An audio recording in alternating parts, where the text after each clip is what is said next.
And we are live. What's up, beasties? It's me, it's Triple B, your friendly neighborhood bearded book beast. Welcome back to a very special episode of Beast Friends Forever. Woo! I am excited. It's my first ever spoilery spoiler chat with an author live. So I'm excited about that. I'm excited because it's one of my good friends. And let's be honest, me and him are excited that he gets to be the guest for Beast Friends Forever number 69. I won't say anything else again, though. But anyway, thanks to everybody that's in here. Let me bring on the star of the show. You just saw him in Beast Friends Forever episode 68. But he's back because I finished his book, Mercy Tears of the Fallen. And we're going to talk all about spoilers and take a deep dive so I can get all my questions answered, and also so that I can make sense of some things that maybe I didn't quite understand. So hopefully those of you in the chat know that this is spoilery.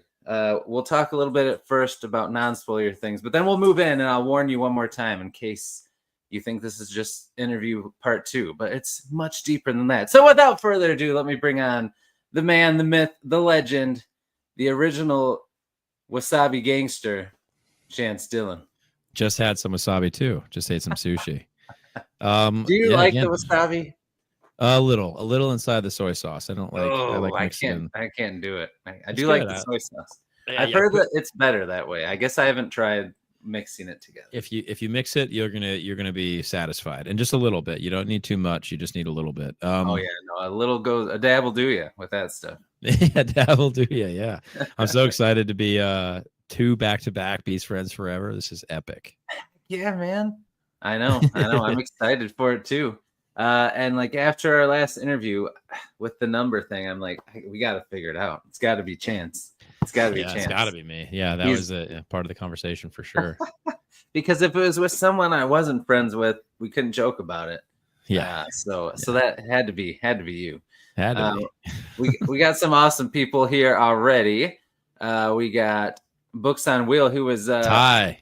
Yeah, he mentioned on X that he was going to be doing some free gaming. So he's I think he's ready. I hope he's ready. Nice. Too early. Then we got Fly with Ty. Same dude. I was gonna say, wait a minute. Yeah. Keys is here. What's up, Keys? What's going on, Keys? Senna's here. Senna, remember this is spoiler chat, so just don't get anything ruined for you. Yeah. Because I know Senna loves the audiobook, so I don't think she's read it yet. But okay. Just so that you know, Senna, and anyone watching, this is going to be spoilers. I'll warn you before we dive in. And Keys, what's up, man? We're happy you're here, my friend. Stoked. Let's see. For the devil. Yeah, checking out the new library. That's right. Let's see. Haven't read it. Waiting for my copy to come in. Oh yeah. So don't stay too long. But yeah, you're gonna love it, Keys. It's a very good read. Very good debut for this handsome fella to my left. Right. I don't know. If you're looking at the screen, he's to my right, I suppose. And yes, wasabi is pudding for the devil, but I don't know. people say you got to mix it with the soy sauce, I guess, right? Yep. That's the trick. Yes, that is the trick. So anyone watching this live, we appreciate you. We appreciate anyone that watches the replay too. And if you're on replay, Chance's website, his YouTube channel, and links to the book are all in the description down below so that you can check it out. But anyway, before we get into spoilers, how's everything going, man? The book released on Sunday. It's real. It's in the wild. You are a legit, for real author now with a debut book out there. How does it feel? Yeah, it feels good, man. It's been a journey. It's Friday was a lot of work.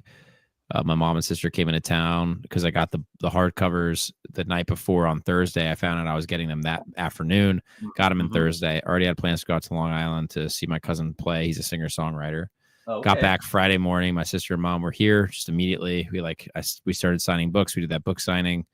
Got boxes together, and girlfriend, mom, sister, everyone was like all hands on deck, and we got them packed out and ready to go by dinner time. So that was really nice. That is good, man. Yeah. You had quite a few. You had quite a stack.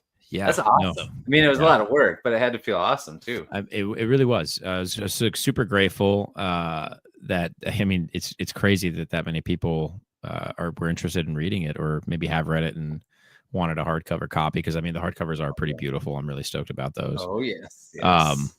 and yeah, I it's surreal. You know, it really is surreal, and I think this pivot, like already in my head of like getting book 2 ready and primed and Mhm. good to go, is you know, I'm already, it's finished, so it's done, it's written, it's in alpha reading rounds right now. Slay, I don't know if everyone in the community knows who Slay is, but he finished Good it. man. And yeah, there's just so much more coming with book 1 as well. Some things in the works that I'm really looking forward to revealing as soon as I have all the information.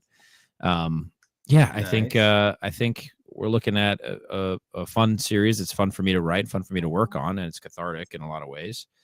And I'm really just excited, and I'm really, I don't know, it's just really cool to experience this all with the community that we have, and I'm just super grateful, just filled with gratitude. That's awesome, man. It is fantastic. Cinna said it's on audio, right? Not yet. Not yet, not yet. Hopefully eventually. Hopefully sooner than later. Mhm. That'd be the goal. Right. And Keys missed out on the signed copy, but he's still Keys, got his copy coming. there'll also be another opportunity for those in the future. Not even through me, but there will be opportunities. Ooh. They will exist. Exciting things in Just the teasing. pipeline for Yeah. this man. Yeah. Oh man. All right. So I guess we will just kind of start diving in a little. So if anybody's watching right now who has not read the book and doesn't want anything at all, I'm going to go into some general spoilers first, some light ones, and then we'll get deeper. So if you're like getting a drink and you miss me say it's spoiler time and you come back and you're like, for a few minutes, it won't be anything too bad. But for those of you that are staying and have questions, be sure to throw them in there. And if you're watching this on replay, throw a comment in there if you have any questions, and I'll make sure Chance sees it and replies. So, Yeah. all right. So first, I finished it within the last few days. It was awesome. I really liked it a lot, man. I wish that I would have been able to read it sooner, but I'm kind of glad it worked out the way it did with me moving, because I finished it now and we can have this talk right after it released, which is pretty cool. And it's all really fresh in my mind, which is nice. And I took some notes to be sure too. But wow. Grateful. yeah. Oh yeah, man. But I loved it. The beginning, like you pulled me in right away. It starts off really cool with that little opening section.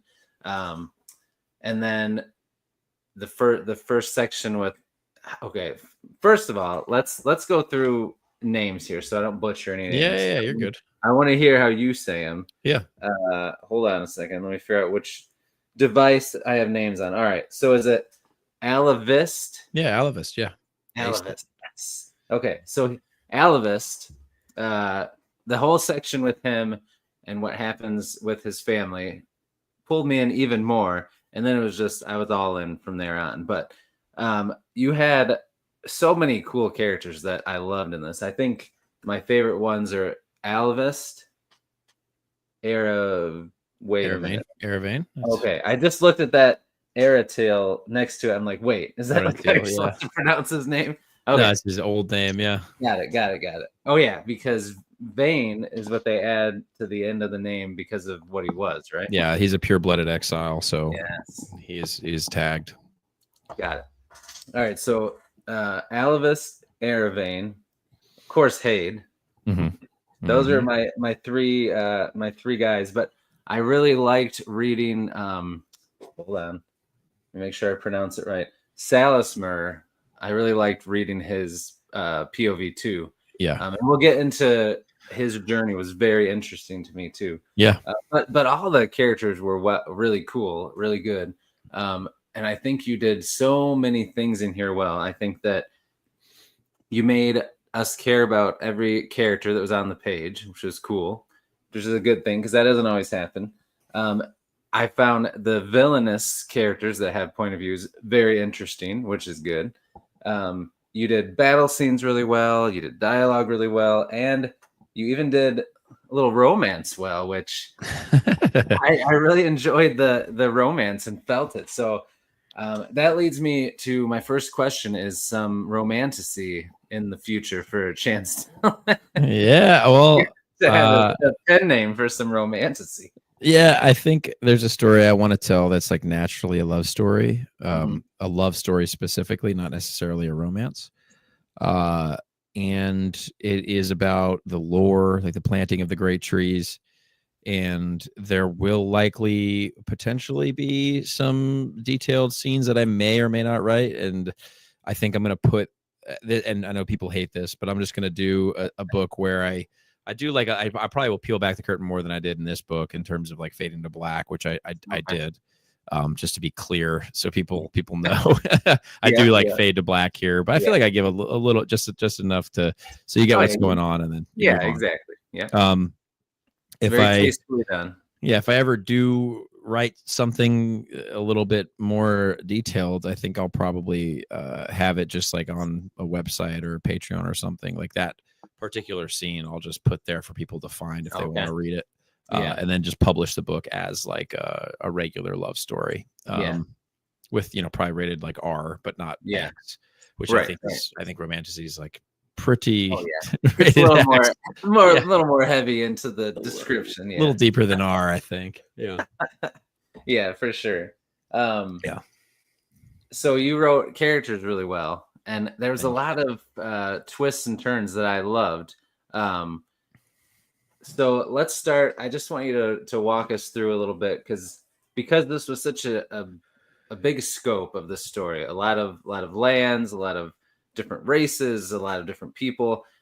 So before we dive into specific spoiler stuff, just walk me through like the main races involved, like in the war, like the main. What we see. All right, so what we see very early on, we were leaving the Reckoning. So the Reckoning is behind us. We know that there's an enemy called the Merciani from a place, Merciane.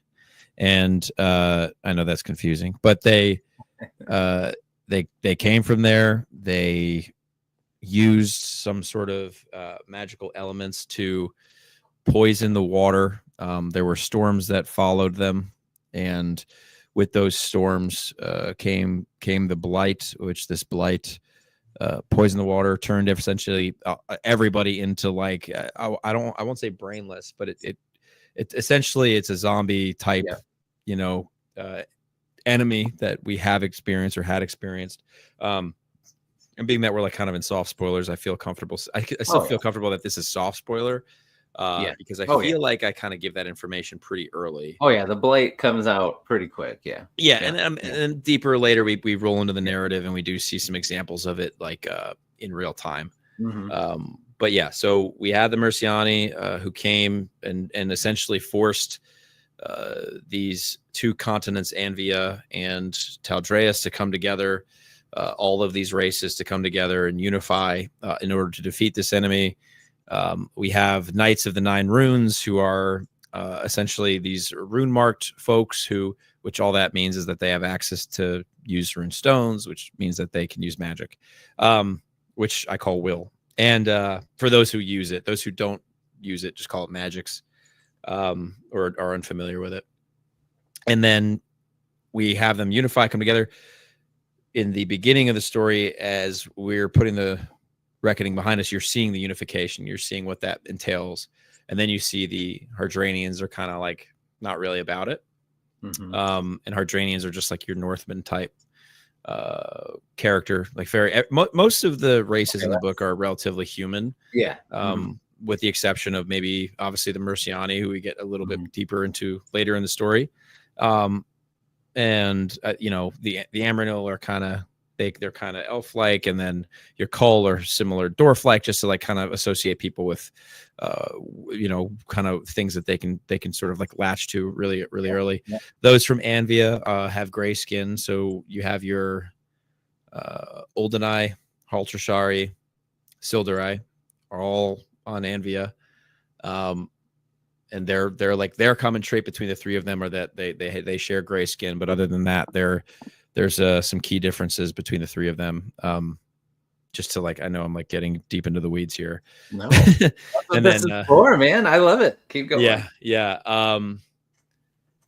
Your old and I have violet eyes. We meet them as weavers, which is they're forms of the nine. They're essentially responsible for innovation and technology as the world has come forward. They came up with these filters that made it so people can drink water again and shower. I do say shower because the call, you have cleavers, which is they implement the technologies. And once we fast forward 30 some odd years later in the future, you start seeing the implementation of that technology. And you pretty much only see it in the major cities. The settlements, the smaller settlements that are rebuilding in the lands below don't quite get that treatment, which is that's more like a book 2 thing, I think. But yeah, although I allude to it, I think in book 1. Yeah, and then in Taldreas you have your Aranari. There's very few of them left. Salasmir being one, Eravane being another, Telvath, King Telvath being another, and of course I said Alavis, right? Yeah. And they were near wiped out because of their proximity geographically to where the enemy touched down during the Reckoning. And there's this, I don't want to get deep into the lore, but there's a reason the Hardranians survive, even though they're technically closer to the north. And that's part to the credits goes to the Aranari there. And then you have your Amranil, kind of south of them, which are, again, your elf-like characters, though they usually have dark hair, hazel eyes, sharp chins, pointy ears, that sort of deal. Aranari, golden eyes, but mostly human, taller humans. In them, I had the mind of in my mind, I had Numenorians, as are Aranari. Yeah. I know this is I'm just lore dumping right now. No, that's where I wanted to kind of start with. Cause I think you write the book so well focused on the action and the characters and kind of the main plot that I feel like this is good to talk about because it's easy to get focused on that and lose sight of how vast this world and lore and everything is. So I think this is good. I think it's cool. Yeah. The color eyes is a thing that I played with mostly from Dune. That was, I think there's a reason that every race has sort of those that have different color eyes have different color eyes. Okay. And that's stuff that we can play with. Little lore fun fact is the Olden Eye, who we see mostly weavers and women who come from that culture. Initially, tens of thousands of years prior, they were responsible for preventing demons from coming to Mightland, and so there was this radiation from the gates that would open up when these creatures would pour through, and so their eyes were violet. That's just an example of one of these cultures. You have your Verdant Versky. They're almond shaped eyes, green on green. So you have whereas Aranari gold on gold, they're green on green. You have the Day Recall. They're in their own little section. They have an aisle, aisles between Taldreas and Anvia.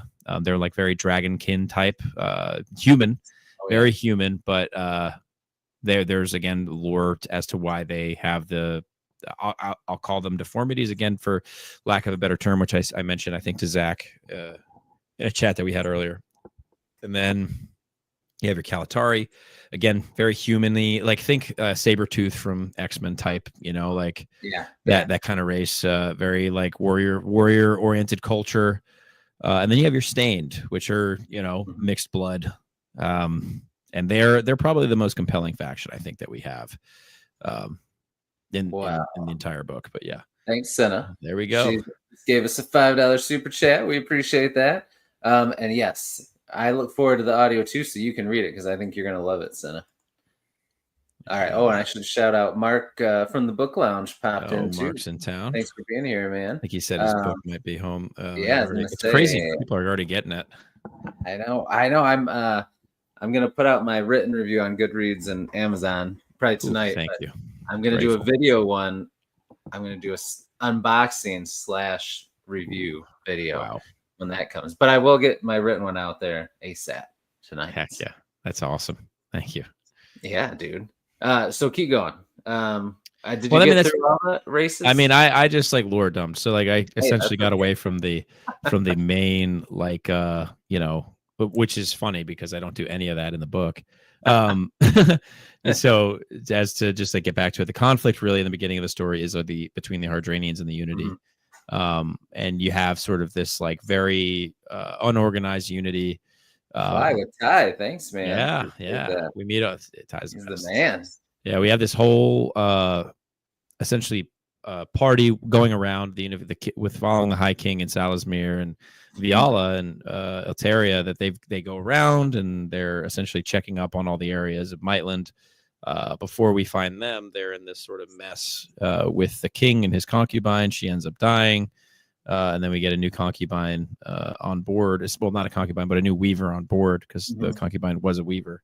Yeah. And when usually all royalty, consulars, and of course the king have weavers. It's mostly a post-reckoning situation because they're worried about the blight and the filters, and they always want somebody who has the capability to implement something relatively quick if they Right. needed to, in order to drink water if that were to ever be a problem again. But yeah, and I think there's like three primary storylines that we're following in book one. Right, we follow Alavist in his storyline, and when he meets up with Eravane, who's on his own journey, who's with Hayden, Nira, and Marin when we meet them.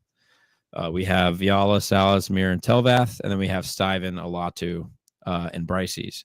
So we're following like those three main POV. Like I know there's multiple POVs, but those are like the Right. three main scenes Yeah. that you typically will see.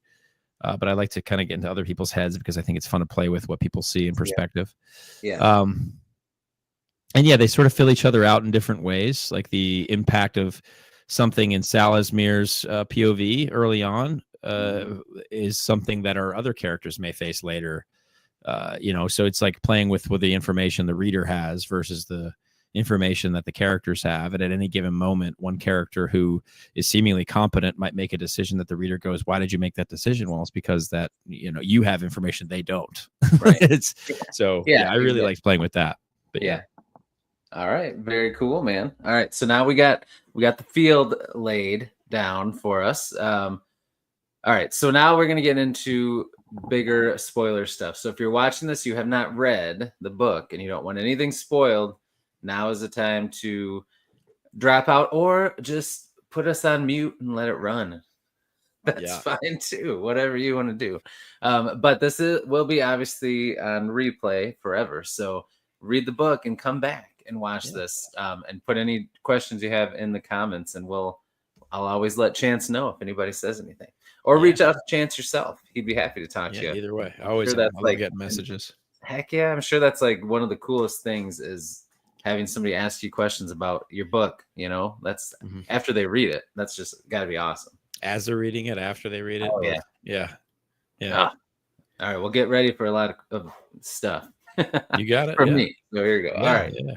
So I think the way I'll do this, because I'm too like all over the place sometimes I'm not great at preparation as Ty was doing. You're okay. Yeah.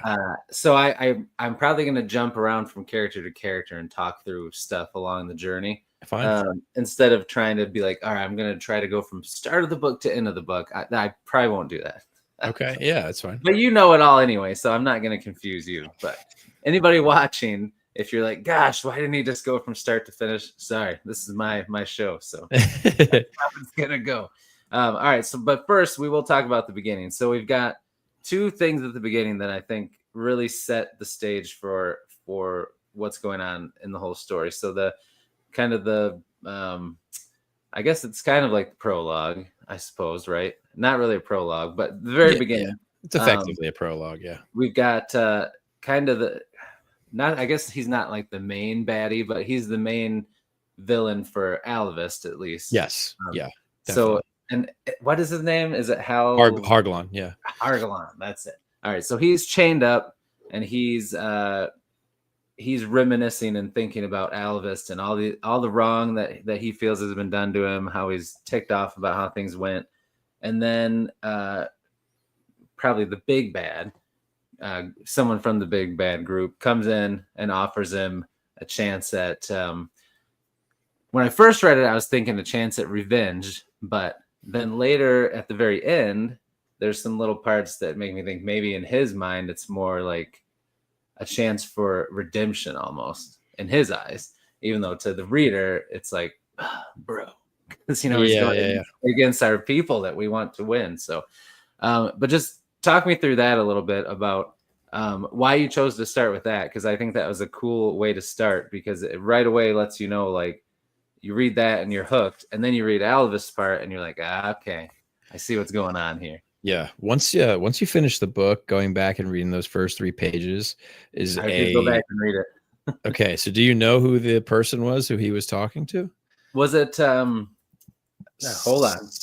I got you. With the S? Yeah. Stalholm. Yeah. That's what I thought it was. Yeah, it is. It is right away. You meet the quote. Well, one of the big bads right away. Okay, so I thought it was him, like at the end of the book when he like made his moves. I thought, like, was he the one that talked to him at the beginning? So then I had to go back and read it. I'm like, yeah it was. It's the red eyes that got me. I remember that the whole time. The artwork, I mean, even sort of tells you, he's Neyrikal, he's and Harglon is also of the same race, but you kind of it is that beginning of getting into Harglon's head and just providing the context of like the first two in the before, the first 2 parts of the before, because I did the before in like a 3-part, just to sort of like mirror how the story was going to go. Mm-hmm. That was very much a reflection of the political side. Like the greater plot is introduced in those first 2. The before as a whole. What's going on, Josh? I see him here hanging out. He read the book, so he can stay. Oh yeah. There's the before is 100% a way to mirror the plot, the greater plot, and to sort of dig into what's going on in the world. But you're seeing it through the character's eyes, with no context. Until you read the book, until you read the whole first book, and you go back and you're like, okay, so this is what's starting to happen. And I mean, after you read the second book, it's even more, like there's going to be even more revealed. Oh man, okay. There's a lot of foreshadowing, is what I'll say. Okay. And it's obviously it's intentional. So we're kind of we do get introduced to a bunch of terms. We sort of feel like we're in this alien place, which I love personally. And that before specifically, just talking about the first 3 pages, we're meeting Harglon, and we're also sort of getting an idea of like, okay, maybe our antagonists, like, do we know there are antagonists right out of the gate? And then if you're like kind of on the fence of if he's the antagonist or Alvis is the antagonist because of what he's saying about Alvis. And then you go into the 3rd part of the before, where Harglon comes up and absolutely murders Alvis' family, destroys and then you go back to the end of the book and you're like, oh, Lanera, turns out that they were there for Lanera and not really there for Alvis. Like Alvis was kind of like a benefit, but Lanera is like who they were there for. They were there to sort of get a connection to this outer world. That blew my mind, man. Yeah, and those motivations are not really critical, or apparent yet, even at the end of book 1. Like, why do they want the connection to that outer world? We're still learning that information. And what got me too excited for the next book at the end was, first he sees his wife, and you're like, oh gosh, she's like, just a different being. She's like kind of possessed by something. I was trying to figure it out. Like, she doesn't even recognize him really. But then, like, at the very end, you flash back again to when they take her body and they're trying to like do what they're supposed to do with it. Then she comes back to life, and as she's not in control of her body, but she's still in there and in the mind, and like wondering what happened. Where's my husband? Where's my kids? Like, what's going on? I'm like, oh snap, she's in there somewhere still. So that's pretty cool. Yeah, it's like a sort of a fate worse than death, to be trapped inside of a vessel that you can't really control. Yeah. She sees the bloodied blades. She can maybe even feel them. Yeah. And the only way that she sees them is through like this veil, like this crimson veil that's over her vision. Because they cut her eyes out. Yeah, they cut her eyes out, and and there's some other things associated with that as well. Mm-hmm. I think that was something that I would not have discovered had I not written that scene entirely. I think, which I'm really happy that I did, because it is just one of the coolest plot points that, like, to me, and it's actually, I mean, I think it's like, there's so many big plot points, and the characters are the focus for me when I'm writing through them, even though sometimes I'm sure it feels plot focused just because of all the machinations and the things that are maneuvering. But at the end of the day, like, you wouldn't discover those things if it weren't through the eyes of the character. Oh yeah. That scene was hard to write. Having Harglon say what he says as he does it, having him, and then he personally cuts the daughter's throat as, like, F you to Alavist. And then you're like, oh, okay, so now we don't empathize with this character anymore. That made it clear who you're gonna be rooting for. Exactly. That was a brutal one. That was hard to write. I wanted to make sure I didn't make it like sort of glorified or whatever. And I had someone today comment on a review that they DNF'd, and they were like, it's just like, there's aimless violence. They DNF'd at 40%. So if you DNF at that point, then it seems probably like, yes, like the women in this story are dying. But in total, I think you're going to see a lot more dudes die in this book, or generally. And then also just the important, like, every character has a story. Every character is important, and there's nothing, literally nothing, in the first book that says that more than what we get in the epilogue and that last POV of Lanera. And so, I don't know. It's such an interesting balance to try and, like, do it. And I was kind of worried about that. I was like, man, I really don't want, like, they're like, but you get Altaria's POV later and what she went through. I think Viala is a very, like, although I was nervous to write her and like, because I was in her head more, I felt like her voice came pretty smoothly to me. I really liked her character a lot. She's like a good mix of, like, you can tell she's can be a badass if she needs to be. But then it also, like, with her feelings for Eravane and stuff, like, she felt very realistic too, though. She wasn't just like some Amazon one-dimensional badass. She had this real human side that she was struggling with. So I thought that was really well done. There's also, like, I feel like most of the characters that we meet at the age that they're relatively competent. Not that, like, everybody that's in that age range is competent, but the ones we meet at least are relatively competent, but they're missing information. They're just missing what's going on around them a lot of the time. And that's probably goes for most of the characters. I think Hade is one of those characters where he's relatively competent to those around him, and he holds his cards closest to the chest. And inside of a conversation, he may think he knows the most inside of that, but that's only based on the information that he has. He's obviously very overconfident in that way, which is also very human. It's a very human thing to feel that way, and for that something like that to occur. I loved Hade's POV, and I love him and his sister because it's just funny because they both have the same ultimate goal, like to find purpose and find meaning for each other, and find somewhere to belong, but, like, they're going about it in such different ways. He's like, whatever it takes to remove these marks and have the opportunity to have, to be great, to be something because of what you can do with those marks gone.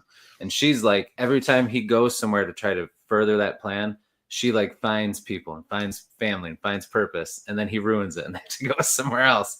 And it's just funny to see that dynamic. And I think so. Let's talk about the first like big. I mean, when Alavist's family got killed, that was a big thing. But the first person we lose, I feel like that really, like, hits you, and is really, I feel like, a big turning point for a lot of characters, is when Marin dies. And it was pretty. I loved his character and being inside his head here and there. And then it was, I think the way he died was good. It was, like, epic. He's trying to save his friends, all that stuff. But I also like how it wasn't like, a lot of times when a big character dies, it's like so built up and focused on just them, and maybe they have like a POV as it happens, but you saw it happen through other people's eyes, and then it just happens. And it's like, I feel like you did a good job of that in this book, where things happen and it's like you don't get that cool dramatic ending where everything feels just okay and you can move on. It's like it kind of just happened and you didn't expect it and it just sucks. Yeah. Like I feel like that's real in a world like this where there's so much, and the journey they're on, like crap's gonna happen. Yeah. And I think that it was just cool. Haid was one that I think that was such a big turning point for him, because I think it hit him seeing Marin go like that, but then it helped him start to see that he didn't have to do things the way he was doing it.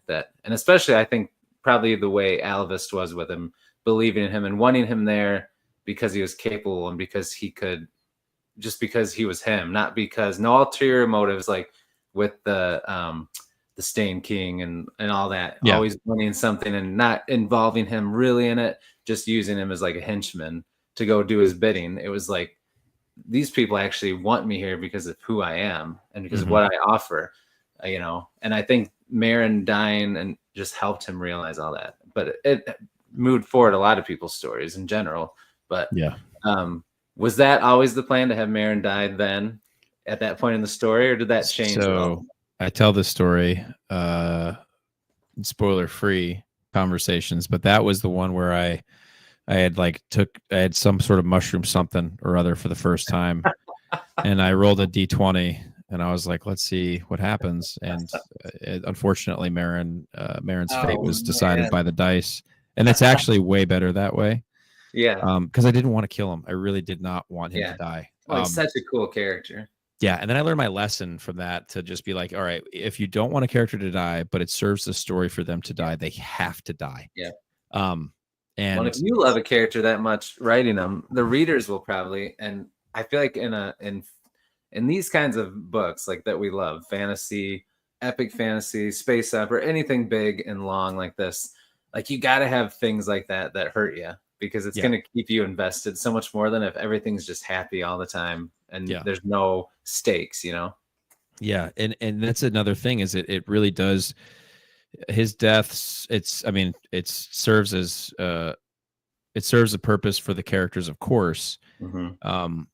And just the weight of it, the weight of who he was as a person, and like who he actually is as a person. We come to find out he's an artisan. Which is crazy. Yeah, but he he said totally much more shocking. Yes. Oh yeah. Marin's death was one of those scenes that it shocked me too. Trust me. Haid specifically, getting back to him, in reference to sort of that whole conversation around him, the little detail of him like using his bedroll to wrap the body, and like and standing watch and being awake, and not even worrying about having two shoes, and just like worrying about getting these people to the next thing. And there's no probably thought of the tear until obviously there's a mention of it in reference to what Marin ends up bestowing into his blade. But you also get to see a little bit more humanity from Alavist, who by all means from that point, like, he gave a fake tear to somebody in order to draw out a bad guy that was likely going to kill who had the fake tear in their hand. And he sort of doesn't feel a ton of remorse for that.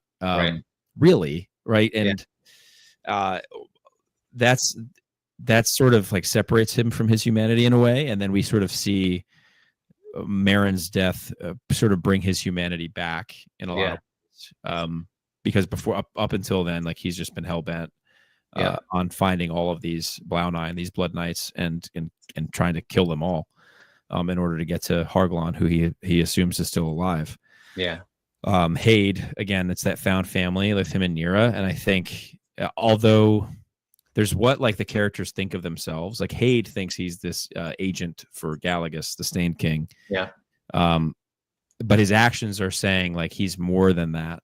And he really is. And whether he's aware of it or not doesn't really matter. It's just what Marin's death unlocks inside of the narrative. I feel like that turning point for, like you just said, for all the characters, for me at least, I feel like the clicking of like, and a lot of people put the book down before, like literally right before he goes, and then you start getting answers as soon as he dies, and you understand he's an artisan. You're like, okay, well now I get to really figure out what an artisan is. Yeah. And like once you get that little detail sort of unlocked, which we sort of get some like preliminary information through a conversation with Alavis and Eravane talking about Aranor.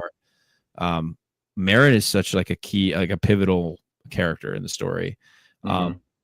And the more we learn about him after his death, the more the crazier it is that he dies as how important that he is. But yeah, you know, I just think it's one of those situations where you unfortunately have to kill your darlings. Yeah. That's how it goes. That's how it goes. We got that guy's here. What's up? Thanks for being here. And John is here. What's up, John? Yeah, we got some good super chats up in here. So yeah, I think like you mentioned, I think was a big thing for Alavis, because now he kind of has to fill that role that Merrin filled with this group. Like he can't just kind of brood and go off on his own and not really be invested and just focus on his own war for vengeance. He kind of has to, and I feel like there was already a little part of him that wanted to be there for Eravane because he's the son of his best friend. But now he really has to, because Merrin's not there to fill in all the gaps. Like they're gonna look to him, and I think he steps up, and he knows that. He's still not perfect along the way. He makes some choices that put them in harm's way still, but yeah, he definitely, like you said, I think the old him starts to probably come back, because I think when you see him at the wedding, which is a huge event that kicks off the story too, when he comes in and saves the day pretty much, I think at that point he's so just like one track mind. He's got his mission for vengeance, and that's all that matters at that point. And then it slowly erodes a little bit, but then Merrin dying, I think, really just shatters it, and he's got to be the person he was before, which is pretty cool. Yeah, and there's a slow trickling, I think, for both him and Eravane, who juxtapose each other in a lot of ways, although they share experiences. Like their dealing with grief is vastly different, and we really firsthand, our initial impression of Alavis is he's dealing with grief by driving forward for vengeance. And then we see him deal with grief of a friend who, by all means, by the way, counted Alavis out. He was like, he tells Eravane like Alavis is not who he was. You see in Merrin's perspective just how much he used to think of Alavis, and how much he's lost that trust. And from those, fill in the gaps of those 30 some odd years of the two having not seen each other. And that alone, it sort of affects Alavis inside of a conversation that the two of them have. But Merrin is always, his perspective was hard to write because he's loaded with information. He's loaded with knowledge. And so whenever I would write him, he's competent. Also, he's the most knowledgeable character that we have in a lot of ways. At least he thinks, it's not that he thinks that, but as the reader should, by the end of the book one, at least have an idea that Merrin was the most knowledgeable character amongst the entire group that at least we meet. And yeah, I think losing that knowledge and the only connection to that knowledge being somebody in another perspective with Viala, and in that perspective being Dulo. Is it adds to the dynamic, and it adds to the tension. It adds to all that we can sort of deconstruct as we go. But there are little bits of information that we get, and I like making character. I feel like people change throughout time, and there are like key moments that change us. Like generally, I think people deal with grief in different ways, and there's a ton of grief in this book, and in book 2 as well. Like just like so much, and so many people who deal with it in so many different ways. And I don't know. It's for me, obviously, it was cathartic because of dealing with grief in general and how I dealt with it, or in various moments I've dealt with it in different ways, for sure. For sure. But Merrin's death has held a ton of weight, and I wanted to portray that at best I can. Although, I did roll a d20 for his life. It did serve the story in that way so much more than I think it would have had he lived. yeah, we're looking at probably a totally different story if you didn't roll the D20. So I'm glad you did, even though it sucks to lose him. I think it was necessary, like you said. Yeah. Yeah. And speaking of Dolo, right? Is that how you say it? Dolo or Dolo? I say Dolo, but yeah, Dolo is fine. Dulo. I feel bad for that dude. He doesn't even know yet that Marin's Yep. gone. He's gonna be so sad when he finds out. Yeah, and that was also sort of like a natural progression of just like two people that like were holding on to this thing for so long. You know, just like being as close as they were, they sort of naturally knitted together pretty well. And Dillo being associated with the greater plot in a way, because by all means, Marin is plotting. Yeah. Just in his own way. You know, it's not malicious. It's actually preventative. Yeah. It's just one of those things that goes a long way to have a character that is, you know, so scarred and damaged, who's also just like giving and providing hope to people who otherwise have none. Right. And it goes to show the character of Marin as well, like literally his character, because he's working side by side with somebody who does that and acts in that way. Yeah, I don't know. It's just it was a cool dynamic to figure out as I went. Yeah, it was well done. I liked it. Thank you. All right, so let's talk about Sarasmir. Did I say that? Salazmir is how I say it. Yeah, keep doing him wrong. Salazmir. All right, so I really liked his character, of course, until the end. Now he's on my list. but I loved that. I loved his progression because I can see why you did it the way you did it. Because early on, he's like, I mean, he's doing some things that are questionable, but it seems like at his heart, he's still trying to do the right thing, you know. And then, like when there's that young, you talked about how something happens early on. So there's a young soldier that clearly got bit, and he's gonna have the blight. So he knows that he's got to take him out, and he does, but it just bothers him the whole time. So you can see that he's got a good heart. He does what his king asks of him. He does what he's supposed to do, but it still bothers him. And then at the end, he gets the other S. What's the other guy? Stalholm. Yeah. Yes, Stalholm. He gets, becomes an artisan from him. He's got all this power now, and he just goes. That's totally gone. That like. It's there a little bit because he still feels like he has to do what he's supposed to do. And I guess when he goes and kills the king, his best friend, pretty much, he does have tears. So like he feels bad about it, but that power has taken over him so much that he's losing who he was. He's not the same person. So I think that was a cool thing he kept talking about that soldier's name, and he kept mentioning the boy's name and talking about that through the whole thing. And I think that was a cool way to show that this is a pretty good dude, but look what like absolute power can do to you if you take it. It can change who you are, and you can lose sight of what really is important, which he kind of does. And also too, he's having that affair with the Weaver, and through the whole thing, he kind of feels a little bad about his wife, and he's like, I don't know how she's gonna feel. Maybe she'll let her be like my side piece. Maybe she won't. But then at the end, he's just like, we're gonna tell her about it, and if she doesn't like it, she can leave. Like he doesn't even care anymore, So it's just it was cool to see how that corrupted him, because I loved being in his head, and then to see that progression, it was well done. So I thought that was pretty good. Yeah, he's one of the most dynamic characters I think I've written so far. He has so much complexity, just naturally, just by his experiences. Like if you talk about post-traumatic stress and what he faced during the Reckoning, as being the last sword, essentially swinging to right before the world's about to end. Until literally his last breath, he kind of gives it all, even though it's not his last breath.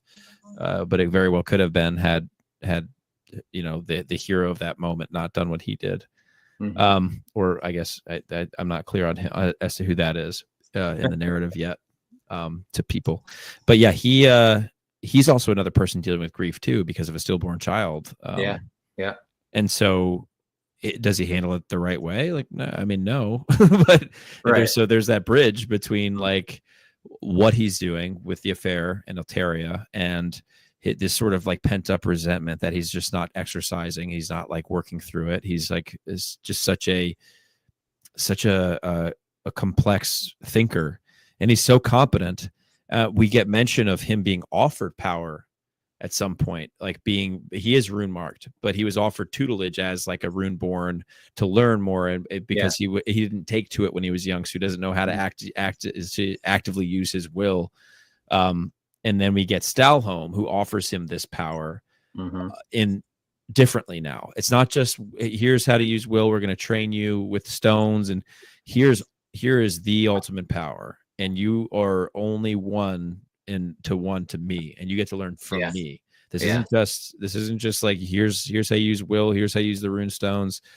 Take it and go with another Kaladar, which are like the paladins of this world, and learn.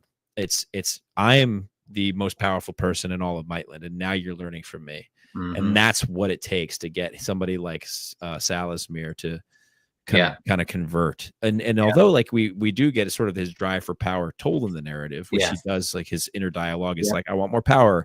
But a part of that, the reason he wants power is because of his grief. Because he wants control over life more in some way. And so, we sort of see that corruption take place over a period of time.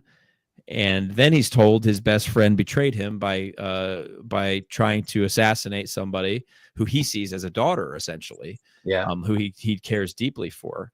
And I mean, it's just one of those things. He's just one of those characters that, I don't know, he's just very complex. Just his nature is just so dynamic. He's ever changing. And his competence, although, like, again, this is one of those cases where we, the reader, know way more than he does in a lot of ways. And so it feels like, man, why is he making these choices? But I feel like they're justified for the way the narrative was structured. And then you get into book 2, and you'll see kind of as you go into it and you read it, just what all that means, what all those things behind him mean. It's and how that story is his decision making in book 2 is he's dynamic. That's all I'll say. He's a very dynamic. He's very smart. He's very dynamic. He was probably his entire arc, I think, relatively, it's not entire, but his arc has been one of the most some oddly fulfilling, cathartic things to do. But yeah. Oh yeah. Well, and Altera,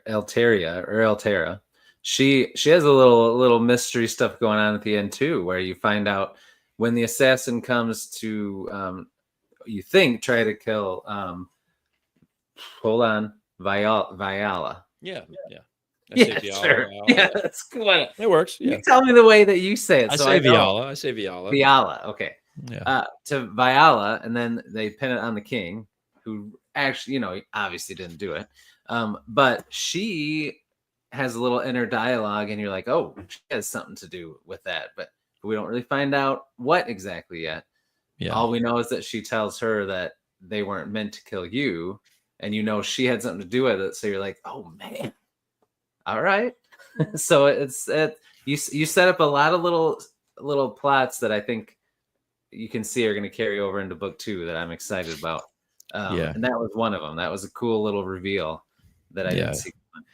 It adds a sort of natural tension in their conversation at the very end too, and then going forward, because like the vengeance that Alteria wants essentially is, which I think I explained, is that Viala's father she blames him for the death of her mother, which is something that bothers Viala without her knowing. Like that's something that Viala holds on to. It's just one of those moments, those like yucky moments, I think, when we like things we did when we were younger that we like when we feel now, we just feel like that chill right up our spine of like, why did I make that choice? Why didn't I do something else?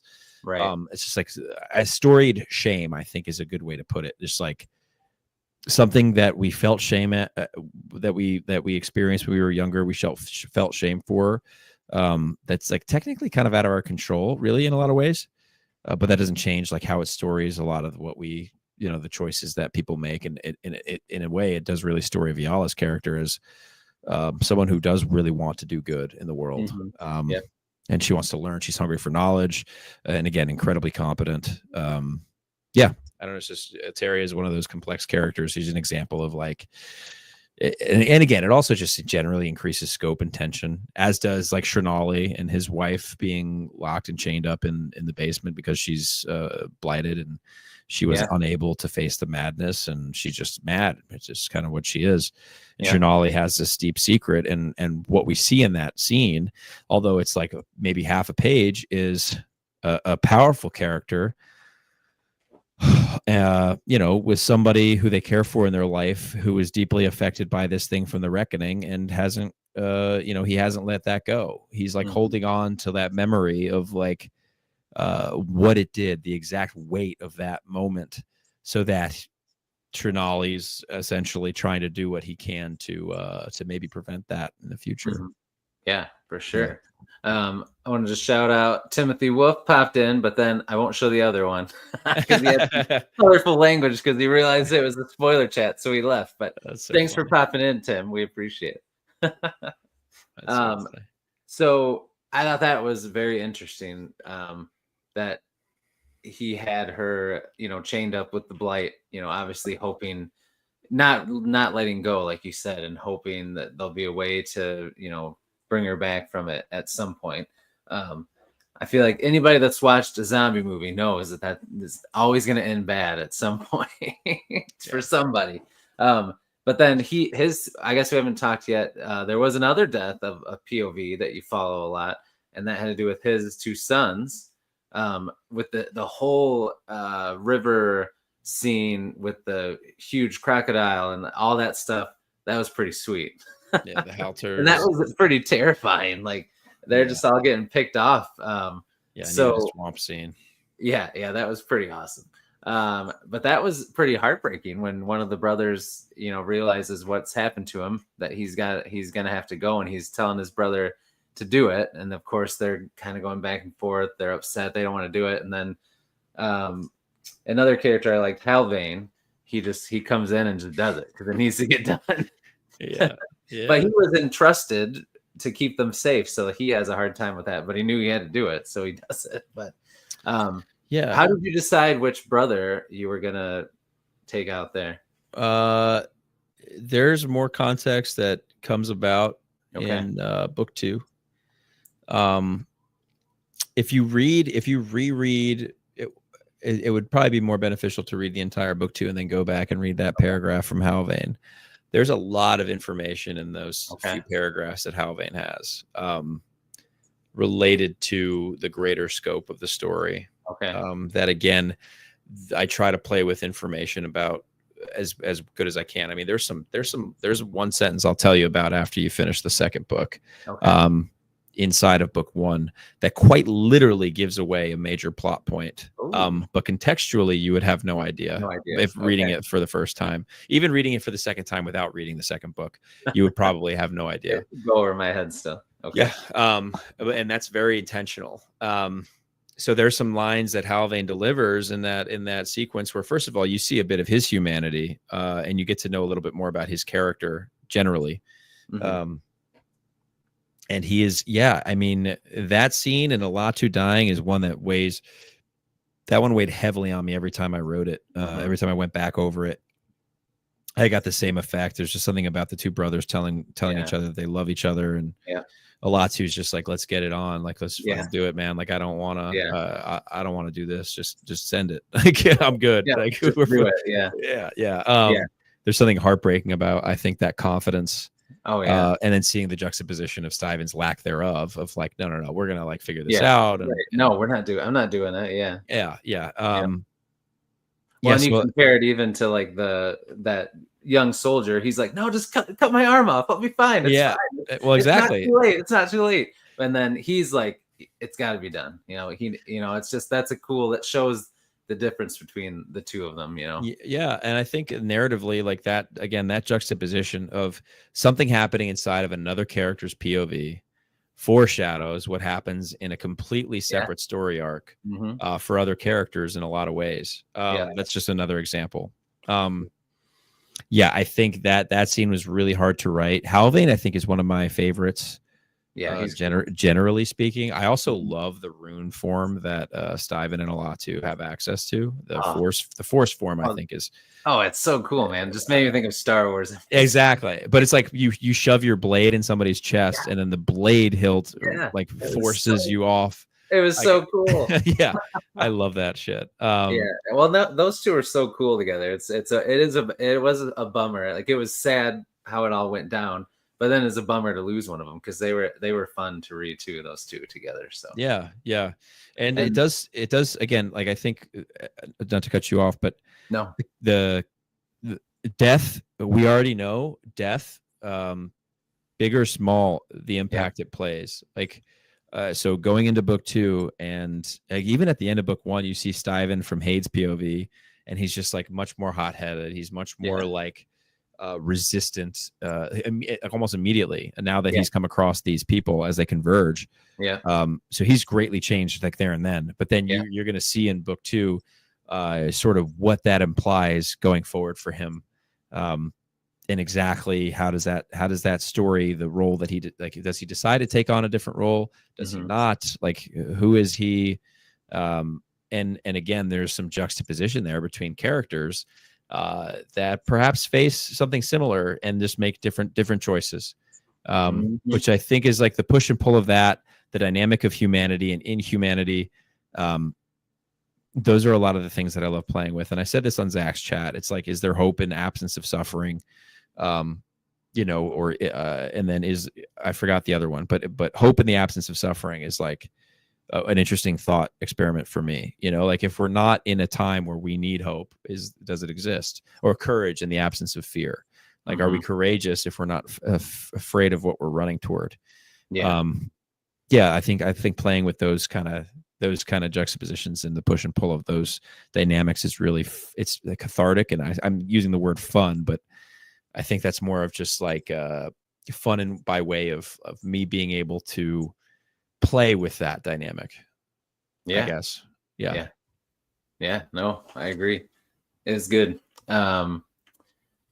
So I have a couple little questions Sure. about things I'm curious about that could be nothing, but one is, all right, so we know what happened now to Alvis' wife, and it was very clear what happened to his daughter.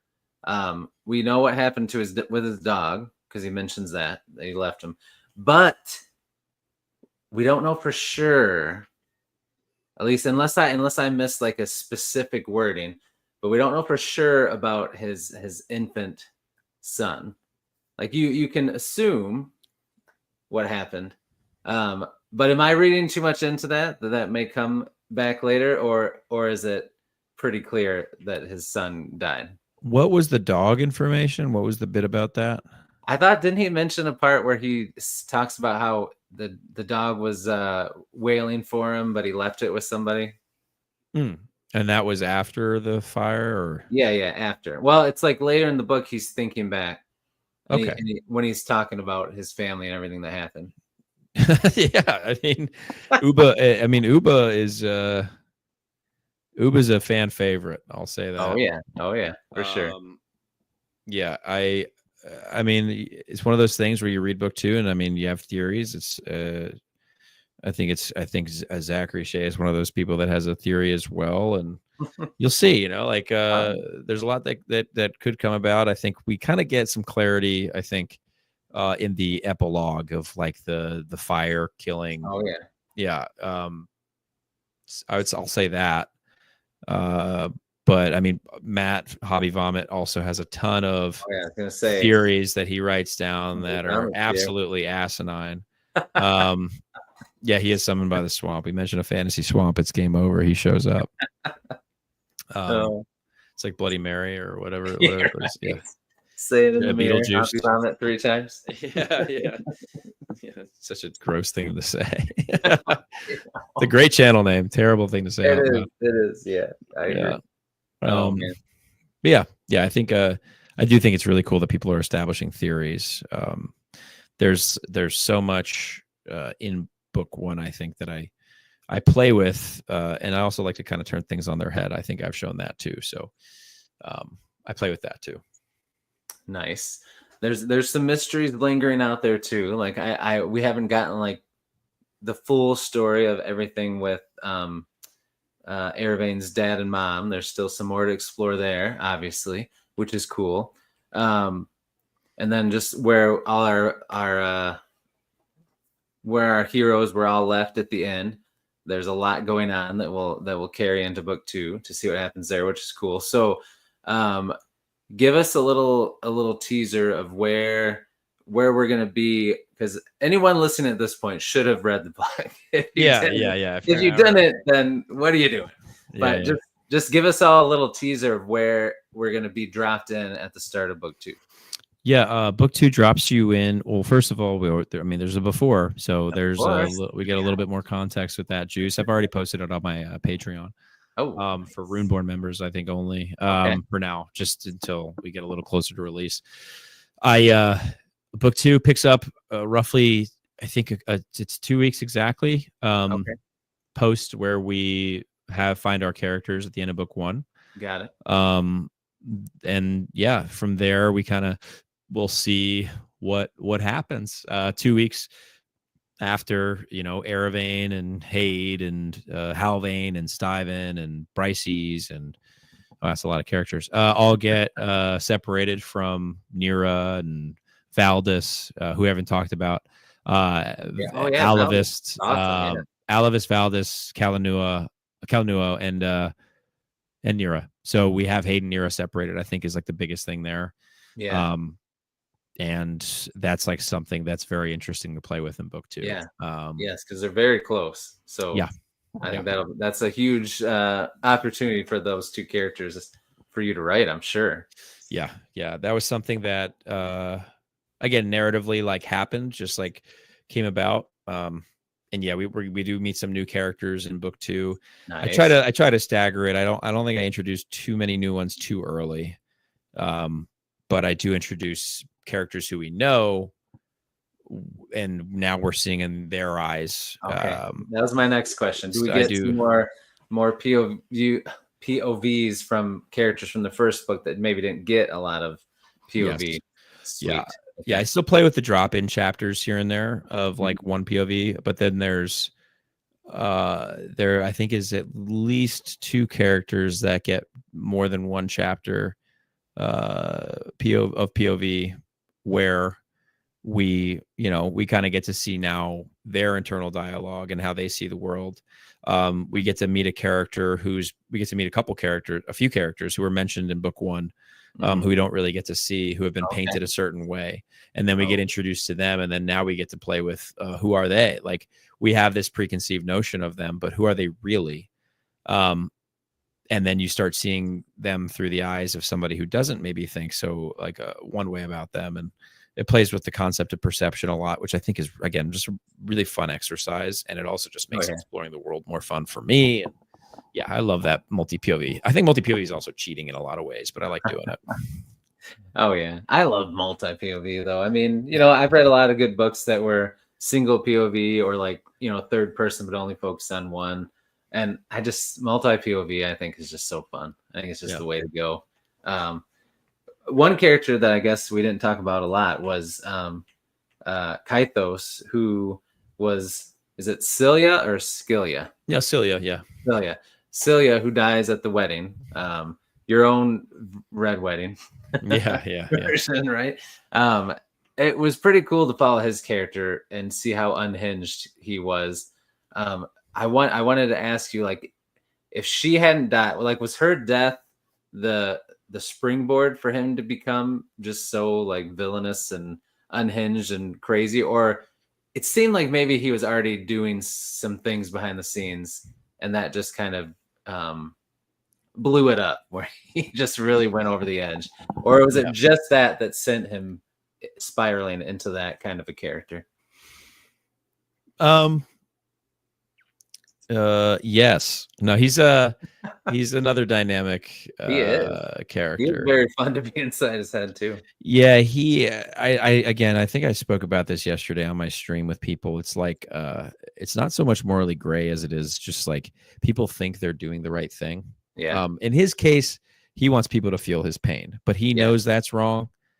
So to him, it's not morally gray. It's just like immoral. And he kind of aware of that, but he thinks it's more of an injustice that he's the only one feeling the pain that he's feeling. Yeah. And therefore maybe it isn't so immoral, you know?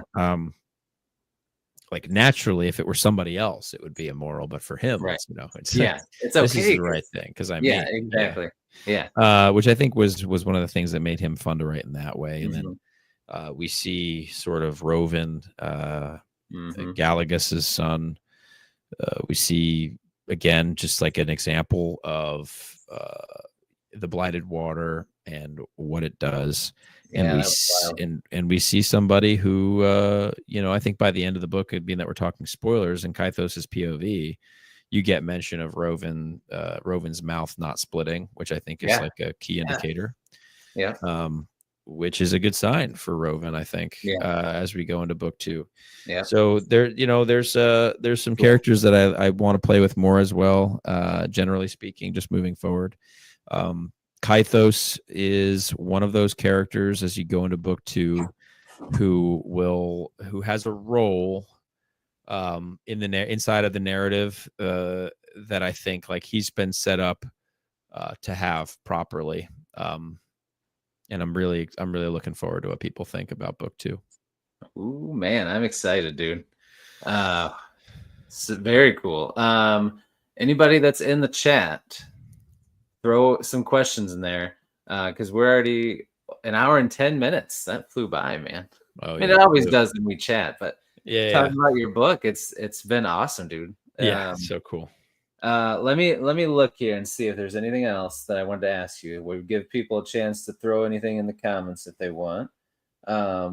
Let's see. I feel like we talked about almost every character, at least in either in passing or heavily. So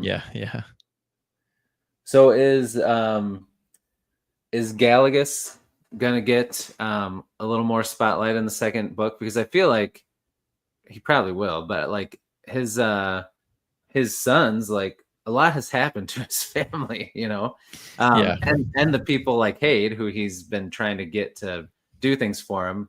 Like a lot of people are kind of either getting taken away from him through his family or people that he sent out to do stuff.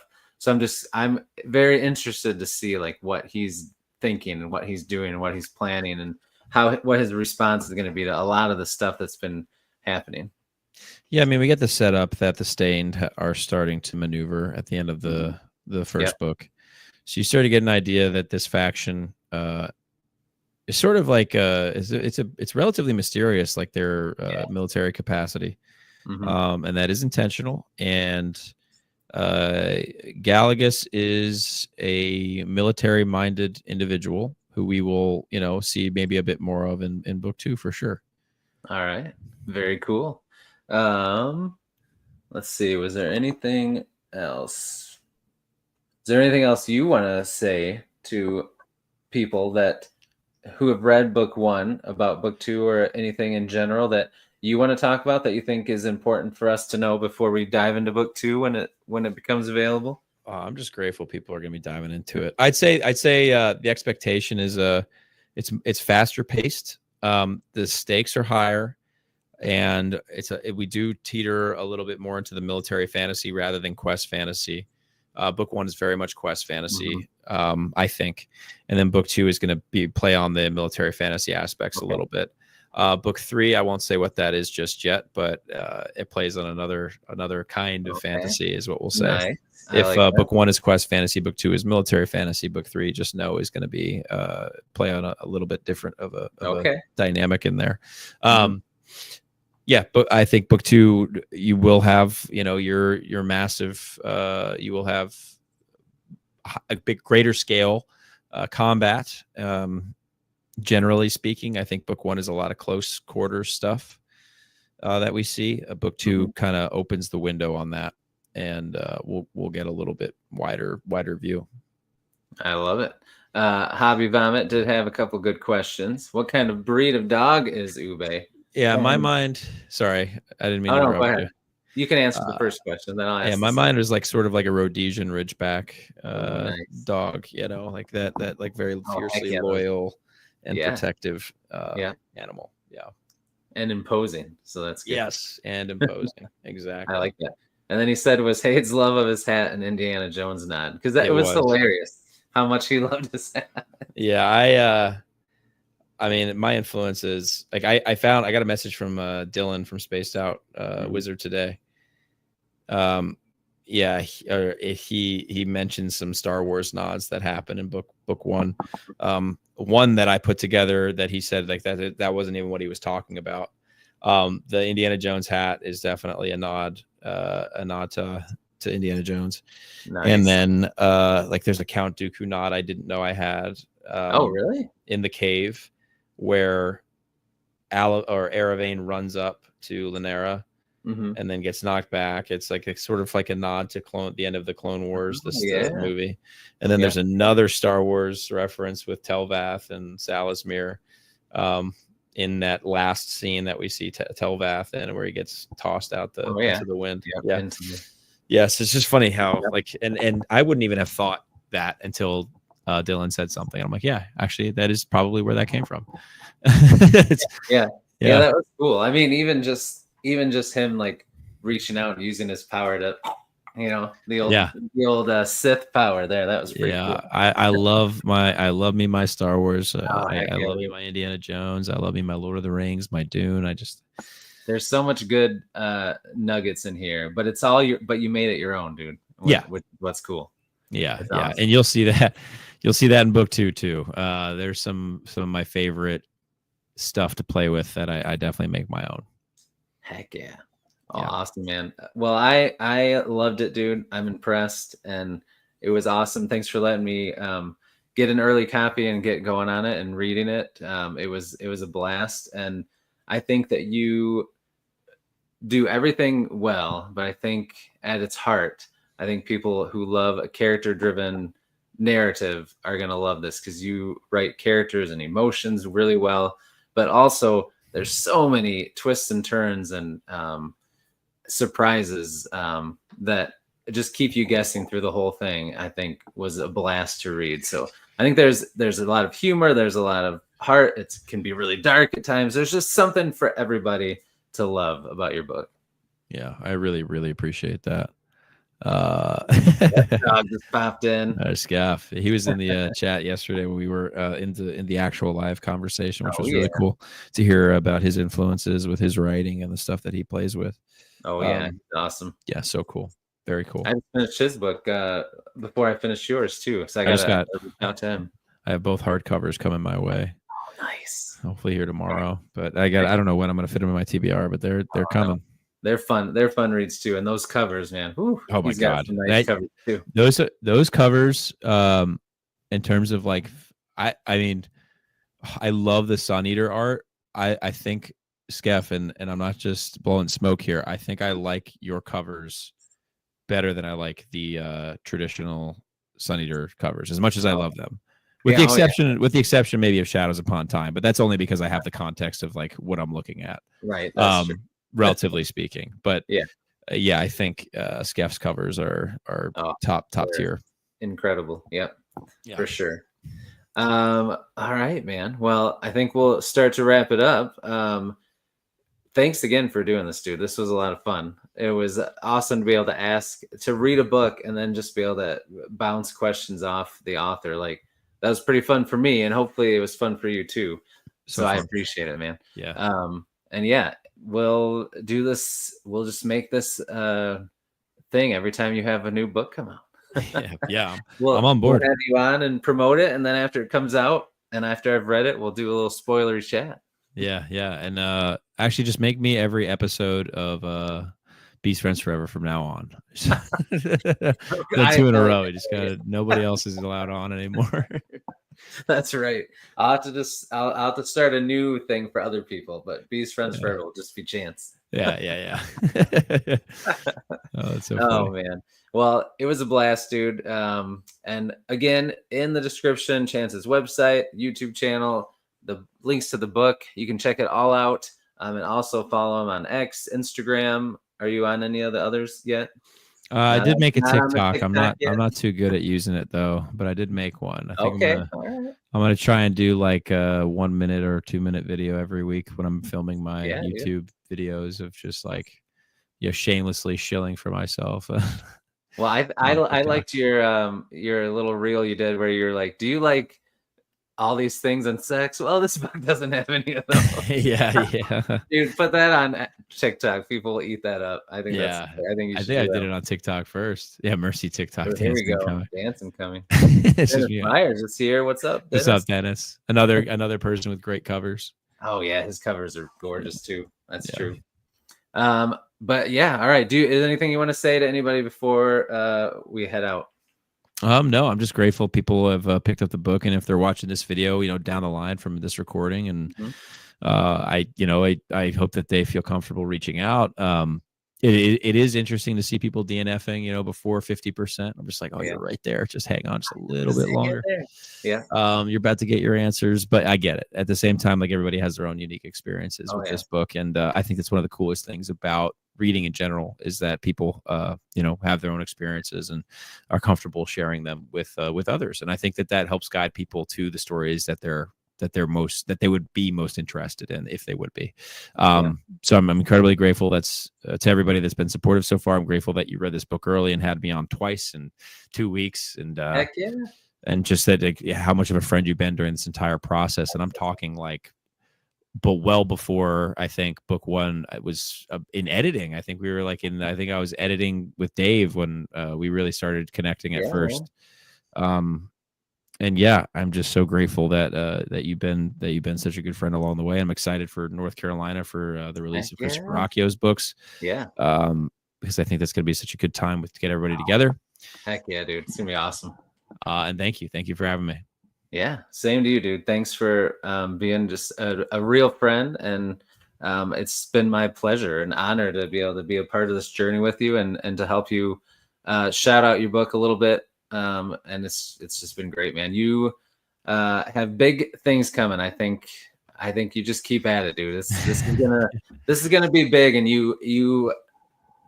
I actually said that in my review too. I got to put it out, but if anybody starts the book and they feel like if there's anything like you said, the person that DNF'd because they thought there's too much violence that it didn't make sense, or if you feel anything, just keep going, because like Chance said, like if you DNF around that point, like man, the second half of the book you're gonna get so many answers and so many cool things happen that are gonna get you pumped to continue on to book two. Yeah. So the beginning of the book is good, but what they're probably looking for is all going to be in the second half. So just hang in Yeah. there. Yeah. It's How important any to book say, is. yeah, their experiences are fair too. If like what they're Yeah. looking for is a narrative where things are explained, and and I actually do err on the side of like I'm going to withhold information about as much Mhm. as possible, and I do know that can turn a lot of people off. And that's again, that's Right. totally fair to have that taste. Like it's not Yeah. everybody's taste by any means. Yeah. Oh yeah, for sure. All right. Well, I'm excited for you, man. I'm excited to see how this journey keeps going. And yeah, I can't wait to read book two, and I can't wait to see, how all this keeps going and how this journey keeps going for you. I'm excited to be on it with you, my friend. So we will see you again down the road. We won't get a number as exciting as this one, but still we'll make sure we get another one. 169. Ooh, there Yeah. you go. We'll remember that. And Yeah. then yeah. Well, and who knows, maybe when we're both really, really old, we'll be able to do 6,969. Yeah. I don't know if We should that'll have a happen. lot of guests on in the next few months. Yeah. Well, no, they're all just gonna be you. Oh, okay, right. All right, man. Well, we'll talk later. And everybody in the chat and everybody watching on replay, we appreciate you. Have a great one. We'll see you in the next one. And until we do, as I always say, divide your TBRs, be brave, be beautiful to one another, and be beastly. We'll see everybody.